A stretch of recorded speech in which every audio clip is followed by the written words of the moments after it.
Hey guys, my name is Gaiden, and this video will be a short tutorial on how to make your gameplay go from this to this. This tutorial will be featured into 3 parts.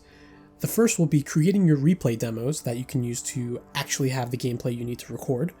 The second will be setting up your camera that it looks very professional, and the third will include console commands and keyboard shortcuts to help with convenience and workflow and making sure you have that perfect shot.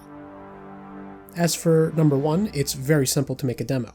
All you have to do is go into a game, hit tilde to open your console, and type demorec space whatever the name you want your clip to be.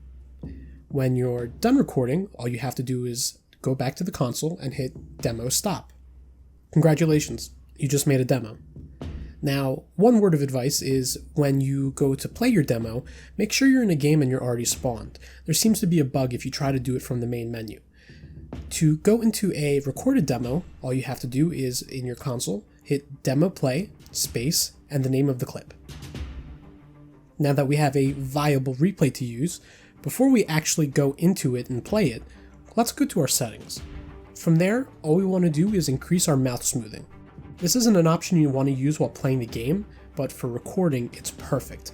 It'll take those choppy looking movements when you're spectating into a much smoother line. It'll look like this. When you compare it to the other more jagged movement, it's definitely obvious which choice is much better. I personally myself like to keep it at around 0.9. Now that we're in the demo, what we want to do is go into the console command and then type in SpectatorCmd space cinematic. This will change the appearance of the camera to a more zoomed in and more bloomed effect, giving you that more, cinematic feel. Once you've used the cinematic effect, you can use the other Spectator commands as well. These include SpectatorCmd aspect ratio, which allows you to change the aspect ratio, noclip, which allows you to go through walls and buildings, making it much more convenient to travel around and also get shots that you normally wouldn't be able to get. SpectatorCmd Aperture, which changes the depth of field, SpectatorCmd Lens, which changes the zoom, and SpectatorCmd Focus, which, again, changes the focus. You can use different values for these, and I'll have a full list of this in the description in the comments, so please check that out as well. Now that we have our demo and our camera ready, let's take a look at the shortcuts and the console commands for the camera. There are shortcuts on the keyboard and the mouse that do essentially the same thing that some console commands do, so we'll be focusing on those first. You can press F to set focus to whatever you're looking at. This is useful if you want a specific object in the frame that the focus is on. Alternatively, you can actually use O to set focus and track that specific object. So if you're doing a lot of moving or you're going from far to close shots, you'll constantly keep focus on that one target you set to track. For movement, we use WASD. You can also use Q and E respectively to go down or up. G and H can be used to raise or lower the focus distance. Otherwise, this is the manual way to use the keyboard to change the aperture. T is used to save the camera position and its rotation. Otherwise, you can press R, which resets the camera. Scrolling the mouse wheel up will increase the movement speed of your camera, while scrolling it down will decrease the speed. Left-clicking the mouse will switch to the next character in the queue, while right-clicking will go in the opposite direction.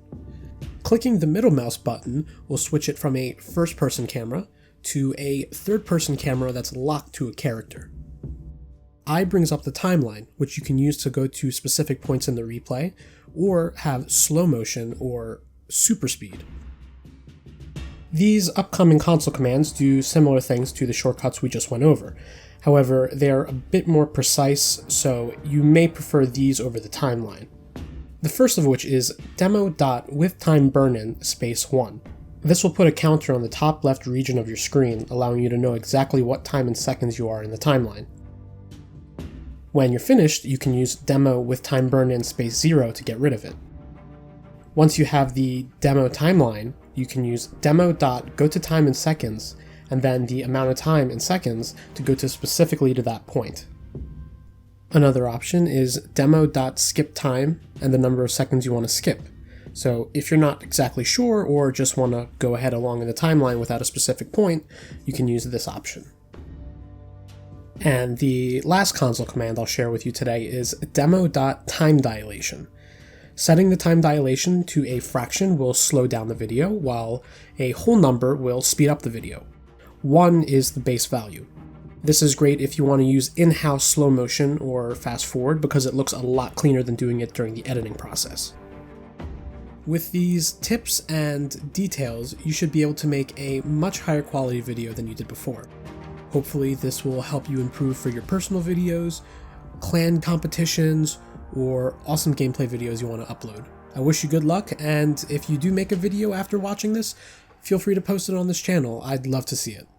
This has been Gaiden, and thanks for watching.